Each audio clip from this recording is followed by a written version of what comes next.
केसरिया से मन जोगी हुआ रे, दिल झूमे देखो मतवारा हुआ रे, केसरिया से मन जोगी हुआ। हर पल मनाओ केसरी त्योहार। विमल, बोलो जुबान केसरी। नमस्कार, पाठशाला की वीकेंड वाली एक्स्ट्रा क्लास में आप सभी का बहुत स्वागत। मैं हूं सुशांत सिंह। बोलचाल में एक मुहावरा खूब चलता है, भैया तुम्हारा तो ट्रम्प कार्ड लग गया। मतलब यह कि जिसके पास ट्रम्प कार्ड होता है वो आखिरी वक्त में भी हारी बाजी पलट सकता है। लोग मानते हैं कि भाई तुरुप के इक्का जिसके हाथ लग जाए उसकी किस्मत चमक जाए। लेकिन एक भाई साहब बैठे हैं अमेरिका में, डोनाल्ड ट्रंप, जिनका आचार विचार व्यवहार देखने के बाद तो अब लोग कहने लगे हैं कि भैया ट्रम्प कार्ड हाथ न लगे तो अच्छा है। हाल यह है कि यूरोप अमेरिका के ट्रम्प कार्ड से कन्नी काट रहा है। नेटो ट्रम्प को सुन नहीं रहा। बाहर तो बाहर, देश के भीतर भी ट्रम्प की फजीहत होनी शुरू हो गई। आपने देखा तो होगा ही कि पिछले दिनों अमेरिका की सड़कों पर लाखों लोग ट्रम्प के खिलाफ सड़क पर आ गए। आज की एक्स्ट्रा क्लास में चैप्टर यही है कि कैसे देखते ही देखते ट्रम्प कार्ड फूस हो गया, कैसे अमेरिका का सुपर पावर वाला दम चकनाचूर हो गया, क्यों अब अमेरिकी एक्सपर्ट कह रहे हैं कि ट्रम्प की मानसिक अस्थिरता ने दुनिया को अस्थिरता की तरफ धकेल दिया। इन सारे सवालों के जवाब आज की एक्स्ट्रा क्लास में, लेकिन पहले ये रिपोर्ट देखिए।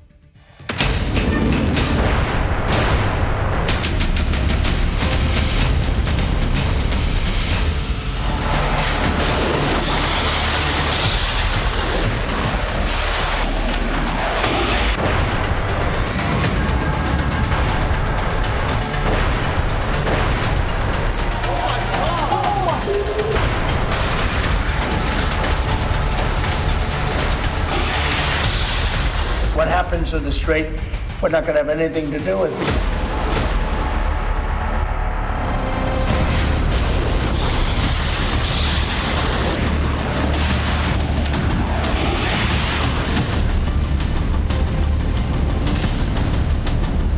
We're going to hit them extremely hard over the next 2 to 3 weeks. We're going to bring them back.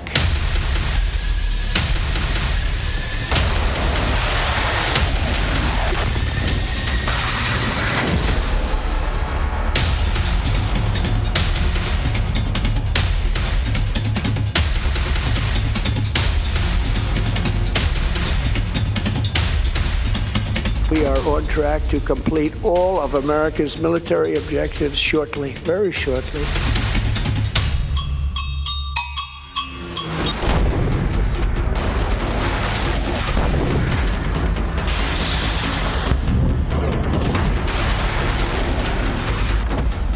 दुनिया के इतिहास में अमेरिका क्या एक और युद्ध हारने की कगार पर पहुंच चुका है? क्या जंग के हालात अब ट्रंप के हाथों से बाहर निकल चुके हैं?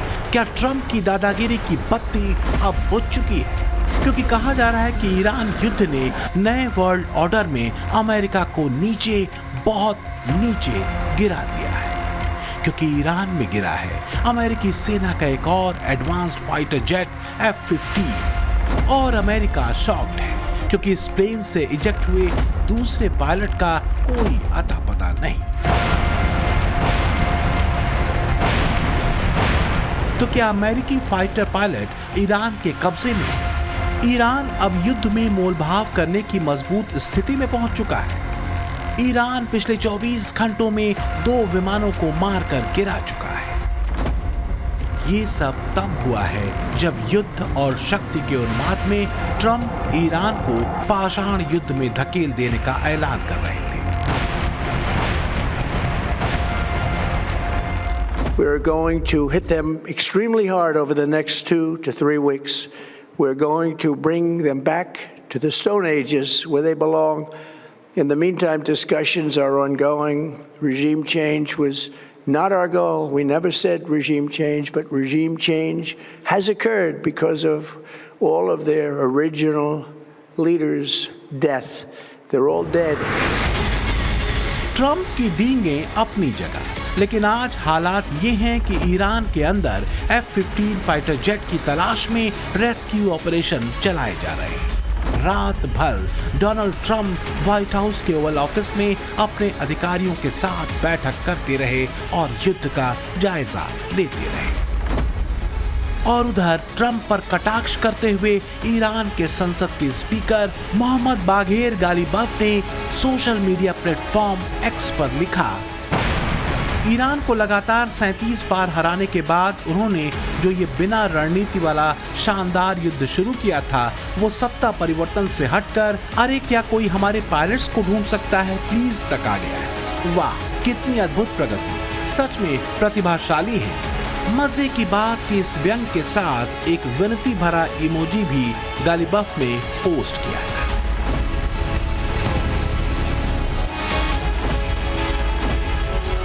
तो फिर ट्रम्प के उस दावे का क्या जिसमें वो ईरान की लीडरशिप से लेकर उसके एयरफोर्स, नेवी और कहें तो पूरी सैन्य शक्ति की तबाही की बातें कर रहे थे।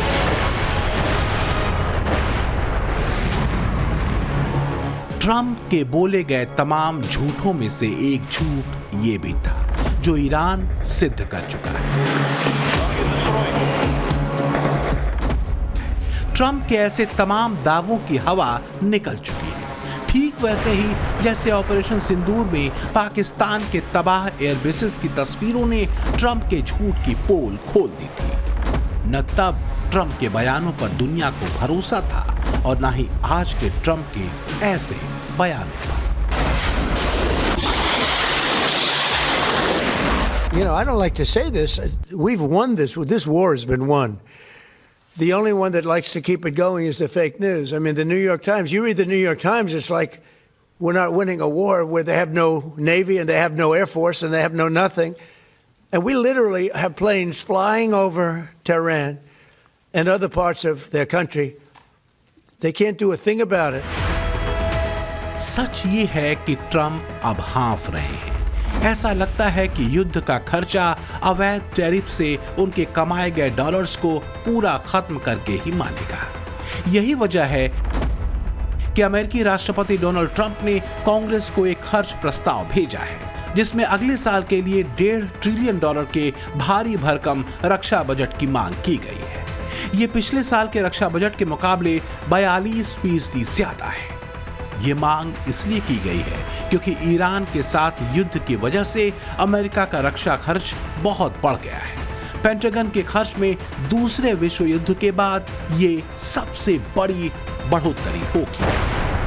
अब ट्रम्प के इस रिक्वेस्ट का सीधा मतलब ये है कि 2026 के लिए पेंटागन के कुल बजट में 42% की बढ़ोतरी की योजना है। लेकिन ट्रम्प यहां भी फंस गए क्योंकि ट्रम्प नो वॉर का नारा लगाकर सत्ता में आए थे। मेक अमेरिका ग्रेट अगेन का जुमला उछाल रहे थे, लेकिन पहले अवैध टैरिफ से दुनिया भर में अमेरिका की किरकिरी कराई। अब युद्ध उन्माद से पीड़ित होकर अमेरिका का बजट बिगाड़ने में लगे। इससे होगा क्या?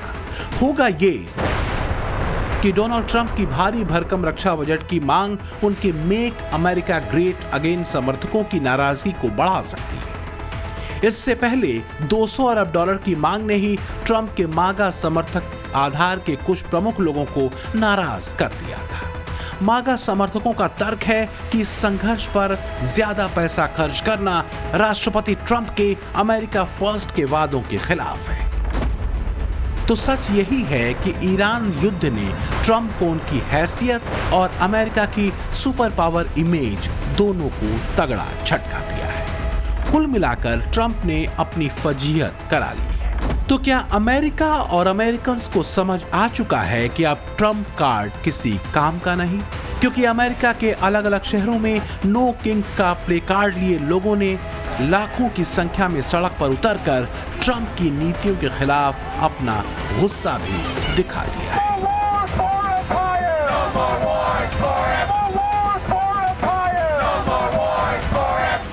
कभी बाइडेन तो कभी ओबामा को भला बुरा कहने वाले ट्रंप की राजनीति में सबसे अहम रही है ट्रंप की आत्ममुग्धता।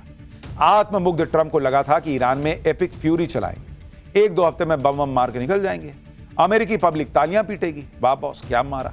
लेकिन हो गया उल्टा, ईरान ने पेंच खोलने शुरू कर दिए। हाल यह हुआ कि नेटो से ट्रंप को गुहार लगानी पड़ी। यूरोप के देशों से कहा कि भैया आओ मिलकर हॉर्मुज संभालते हैं। लेकिन कौन करे ट्रंप पे भरोसा? यह आदमी अगले सेकंड में क्या कर दे कोई भरोसा नहीं। वैसे भी नेटो ग्रीनलैंड वाला केस अभी भूला नहीं था, ताजा ही मामला है। तो भैया जैसी करनी वैसी भरनी। फिलहाल तो ट्रंप फजीहत में है, छटपटा रहे हैं कि कोई आए हॉर्मुज संकट से निकाले, सॉल्व करा दे और वो चुपके से निकल लें। पर ऐसा होगा क्या? देखिए। We'll be leaving very soon, and if France or some other country wants to get oil or gas, they'll go up through the strait and Hormuz Strait. They'll go right up there and they'll be able to fend for themselves. I think it'll be very safe, actually, but we have nothing to do with that. What happens in the strait, we're not going to have anything to do with, because these countries, China will go up and they'll fuel up their beautiful ships and they'll leave and they'll take care of themselves. There's no reason for us to do it. Trump कहानियां बुनने में माहिर हो चुके हैं, कोरी गप से भरी कहानियां। ट्रंप अपने दूसरे टेन्योर में पहले दिन से ही ऐसा कर रहे हैं। जमीनी हकीकत यह है कि ईरान युद्ध में ईरान ने उनकी बाह जमकर मरोड़ी है। ट्रंप की मजबूरी यह है कि वो अपनी पीड़ा को किसी को बता भी नहीं सकते। एक्सपर्ट तो कह रहे हैं कि ईरान न ट्रंप को रोने दे रहा है और ना ही हंसने। ट्रंप की बेचैनी और हार की खींच अब उनके ऊट पटांग फैसलों में और ज्यादा दिखने लगी है। अचानक अमेरिकी सेना प्रमुख रैंडी जॉर्ज को जबरिया रिटायर करके उनसे इस्तीफा ले लिया गया, जबकि उनके कार्यकाल का भी 1 साल बचा हुआ था। रक्षा मंत्री पीट हेग्सेथ ने सेना प्रमुख को हटाने का आदेश दे दिया। US army chief Randy George का कार्यकाल 2027 में खत्म होने वाला था। आदेश के बाद सेना प्रमुख रैंडी जॉर्ज ने फौरन इस्तीफा दे दिया। उनकी जगह क्रिस्टोफर ला नेव को अमेरिकी सेना का प्रमुख बनाया गया है। उप सेना प्रमुख क्रिस्टोफर रक्षा मंत्री पीट हेग्सेथ के सहायक थे। सेना प्रमुख को हटाने के पीछे कोई वजह पेंटागन ने नहीं दी। आप सोचिए, एक डेकोरेटेड आर्मी जनरल जो सेना के प्रमुख भी थे, उनको अचानक हटा दिया गया अमेरिका में। इस तरह के फैसले तभी लिए जाते हैं जब युद्ध में आप मन मुताबिक नतीजे हासिल नहीं कर पा रहे हो। और मैंने आपको पाठशाला में कई बार कहा है कि दुनिया में ढिंडोरा पीट देने से कुछ नहीं होगा कि हम तो जीत गए, अरे मार दिया ईरान को, कुछ नहीं बचा। अमेरिका को पता है कि उसकी औकात ईरान ने उसको बता दी, उसकी हैसियत बता दी, और इसलिए ये वहां अमेरिका में हड़कंप मचा है कि इस्तीफे हो रहे हैं। अब सवाल यह है कि युद्ध के बीच अमेरिकी सेना में इतने बड़े बदलाव क्यों हो रहे हैं? क्या अमेरिकी सेना में सब कुछ ठीक नहीं है? कहा जा रहा है कि रक्षा मंत्री पीट हेग्सेथ और सेना प्रमुख के बीच संबंध ठीक नहीं थे। दोनों के बीच सेना में नियुक्तियों को लेकर विवाद चल रहा था। पीट हेग्सेथ अपने हिसाब से सेना की कमान चेंज करना चाहते थे। ये बातें अमेरिकी मीडिया में छप रही। साथ ही यह भी चर्चा हो रही कि ईरान में ग्राउंड ऑपरेशन को लेकर पीट हेग्सेथ और सेना प्रमुख में एक राय नहीं थी। इसी वजह से सेना प्रमुख को हटा दिया गया। यानी 2 चीजें तो क्लियर हो गई। अमेरिका ग्राउंड फोर्स घुसाने की तैयारी कर रहा है, और दूसरा, सेना प्रमुख भी नहीं चाहते कि भाई वहां पर सेना घुसे, इसलिए उनको हटाओ, दूसरे को लाओ, फिर घुसाओ। अमेरिका में सिर्फ सेना प्रमुख को ही नहीं हटाया गया, बल्कि कई और आर्मी जनरल्स को हटा दिया गया। और ट्रंप इतने पर ही नहीं रुकने वाले। चर्चा है कि अमेरिका में बड़े पैमाने पर अधिकारियों को हटाया जाएगा। नेशनल इंटेलिजेंस चीफ तुलसी गबार्ड भी हटाई जा सकती हैं, कहा जा रहा है। FBI चीफ काश पटेल हटाए जा सकते हैं। आर्मी सेक्रेटरी डेनियल ड्रिस्कॉल भी हटाए जा सकते हैं, और लेबर सेक्रेटरी लोरी चावेज डिरेमेर को भी हटाने की खूब चर्चा है। लेकिन इतने लोगों को हटाने से अच्छा है कि अगर डोनाल्ड ट्रंप खुद हट जाएं तो दुनिया का भला हो जाए। सच बता रहा हूं, डोनाल्ड ट्रंप आप खुद इस्तीफा दे दीजिए, देखिए दुनिया में सब ठीक होने लग जाए। ट्रंप ने पूरी दुनिया की ऐसी तैसी कर रखी है। पहले ट्रेड के नाम पर टैरिफ वाली धौंस दिखाकर जिसे अमेरिकी सुप्रीम कोर्ट ने अवैध घोषित कर दिया, और अब युद्ध की सनक जिसकी वजह से पूरी दुनिया पर आर्थिक मंदी का खतरा बहुत ज्यादा बढ़ चुका है। दुनिया 1970 के दशक के तेल संकट से भी ज्यादा बड़े ऊर्जा संकट की तरफ मुड़ चुकी है।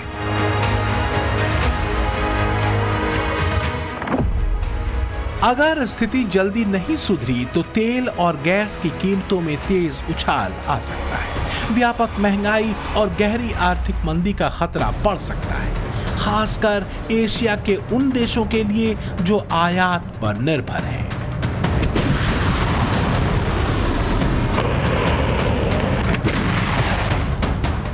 एक्सपर्ट कहते हैं कि आत्ममुग्ध, बड़बोले और नार्सिसिस्ट अमेरिकी राष्ट्रपति ने अपने युद्ध को दुनिया पर थोप दिया है। ट्रंप इससे बेपरवाह हैं कि अमेरिका के पुराने और भरोसेमंद दोस्त अब उससे किनारा कर रहे हैं या कर चुके हैं। 80 दशक पुरानी ट्रांस अटलांटिक साझेदारी अब कमजोर पड़ चुकी है। तो इसके पीछे ट्रंप के यूरोपीय देशों के राष्ट्राध्यक्षों पर किए गए वो व्यक्तिगत सस्ते और घटिया प्रहार भी रहे हैं जो समय समय पर वो करते रहे हैं। जैसे कि फ्रांस के राष्ट्रपति इमैनुअल मैक्रों पर की गई ये सार्वजनिक टिप्पणी।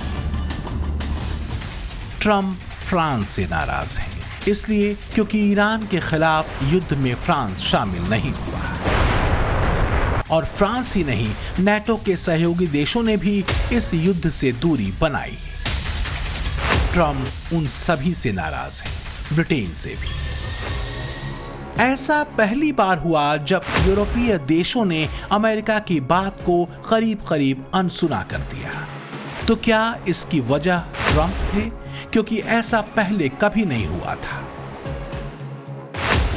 चाहे 1990 का खाड़ी युद्ध हो, 2001 का अफगानिस्तान हमला हो या फिर 2003 में इराक पर अमेरिकी अटैक, यूरोप हमेशा अमेरिका के साथ खड़ा रहा। लेकिन इस बार यूरोपीय नेताओं का एक साथ पीछे हटना कोई संयोग नहीं है। दरअसल ये फॉल्ट लाइन दूसरे विश्व युद्ध के बाद से धीरे धीरे बन रही थी, जो ट्रंप के ग्रीनलैंड को लेकर उठाए गए विवाद और ट्रंप की दादागिरी वाली नीति के कारण खुलकर सामने आ गई। ब्रिटेन के प्रधानमंत्री कीर स्टारमर ने साफ कह दिया कि ईरान से युद्ध हमारा युद्ध नहीं है और वो किसी दबाव में पड़ने वाले नहीं। स्टारमर ने कहा, हम ब्रिटेन के हित में फैसले लेंगे। कुल मिलाकर ट्रंप को टका सा जवाब मिल गया। कुल मिलाकर दुनिया को समझ में आने लगा है कि ट्रंप पर भरोसा करना मतलब अपने पैरों पे कुल्हाड़ी मारना। ट्रंप तो नेटो से निकलने की भी धमकी दे रहे हैं। ब्रिटेन के प्रधानमंत्री कीर स्टारमर ने इसे दबाव बनाने की कोशिश बताते हुए साफ कह दिया कि चाहे कुछ भी हो जाए, किसी दबाव में कोई फैसला नहीं लूंगा। फैसला वही लूंगा जो मेरे देश और लोगों के हित में होगा। यानी स्टारमर ने भी पीएम मोदी की राह पकड़ी। जैसे अमेरिका के साथ ट्रेड डील में मोदी का स्टैंड था, राष्ट्रहित सबसे ऊपर। अब हॉर्मुज स्ट्रेट खुलवाने को लेकर इंटरनेशनल कम्युनिटी एक्टिव हो गई कि भाई इस आदमी के चक्कर में रहे तो बेड़ा गर्क हो जाएगा, हम आपस में कुछ रास्ता निकाल लेते हैं।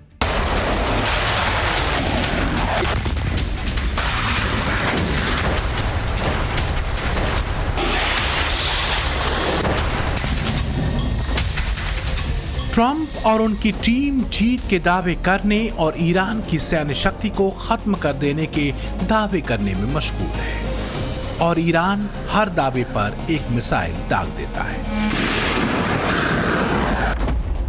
यानी पूरी दुनिया देख रही है कि कैसे ईरान मिसाइल पर मिसाइल दाग रहा है और ट्रंप डींगे हाँकने में लगे हैं। लेकिन उम्र के 80 के दशक में चल रहे ट्रंप के बड़बोलेपन ने कहीं अमेरिका के भविष्य को तो दांव पर नहीं लगा दिया है। क्या अमेरिका वास्तव में युद्ध जीत रहा है? अमेरिका इस्लामिक टेरर के निशाने पर तो नहीं आ जाएगा? ट्रंप ने अमेरिकी बच्चों और युवाओं के भविष्य को दांव पर तो नहीं लगा दिया? Made clear from the beginning of Operation Epic Fury that we will continue until our objectives are fully achieved. Thanks to the progress we've made, I can say tonight that we are on track to complete all of America's military objectives shortly, very shortly.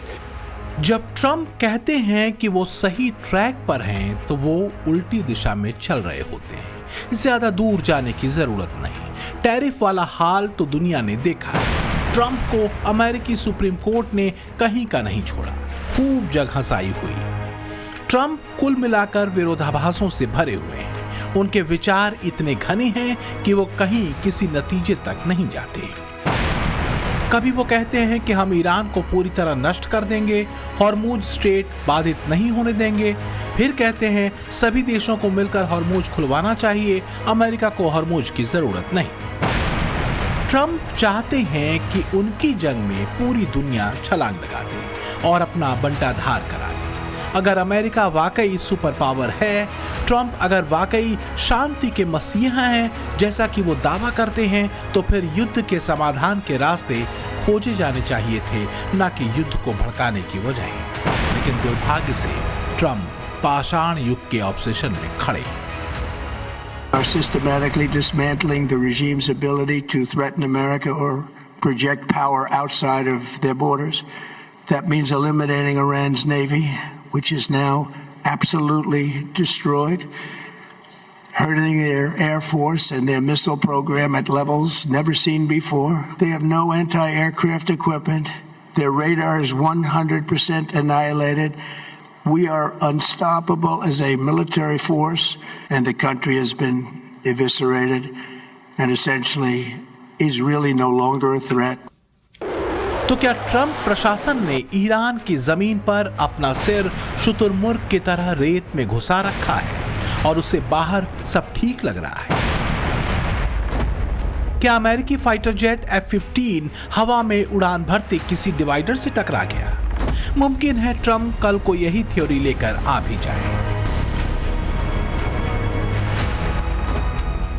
फिलहाल तो सच ये है कि अब तक करीब 13 अमेरिकी सैनिक इस जंग में मारे गए हैं और करीब 300 से 370 अमेरिकी सैनिक घायल हैं। 2 बड़े अमेरिकी फाइटर विमान ईरान ने और गिरा दिए। एक पायलट अभी भी लापता बताया जा रहा है।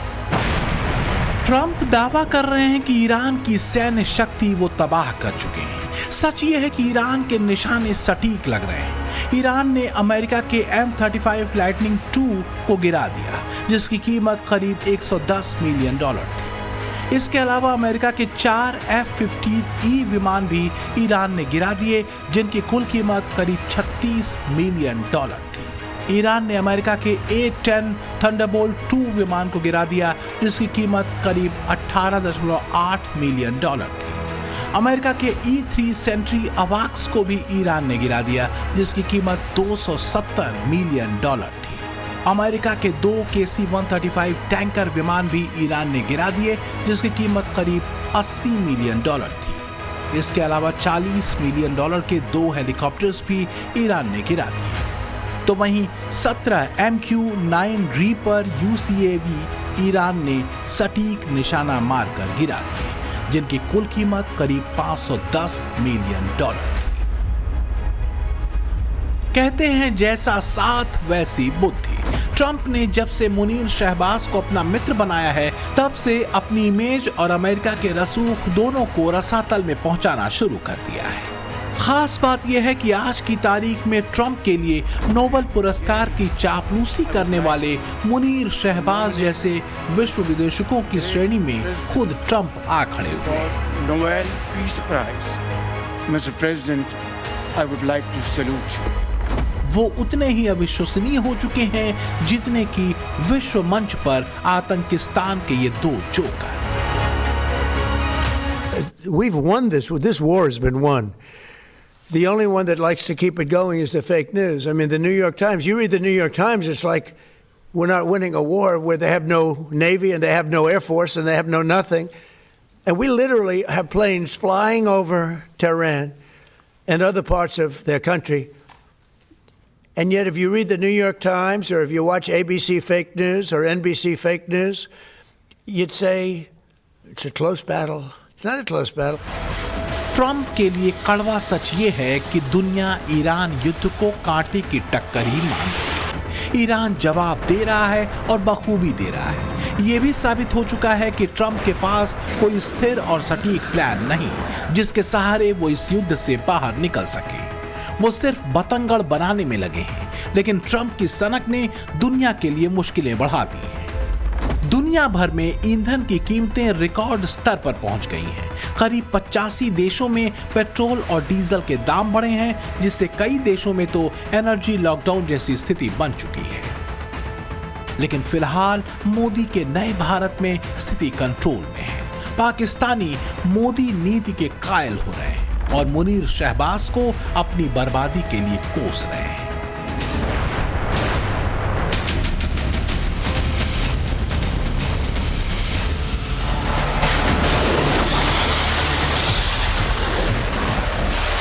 ईरान युद्ध के साइड इफेक्ट दुनिया देख रही है, ठीक वैसे ही जैसे ट्रंप के अहंकार और आत्ममुग्धता के साइड इफेक्ट को अमेरिका झेल रहा है।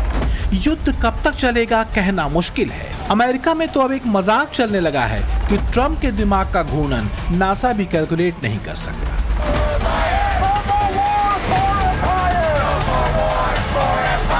और ऐसे व्यक्ति के हाथ में पावर का आना दरअसल उस तरह के हाथ में आने जैसा है। ब्यूरो रिपोर्ट, टाइम्स नाउ, नव भारत।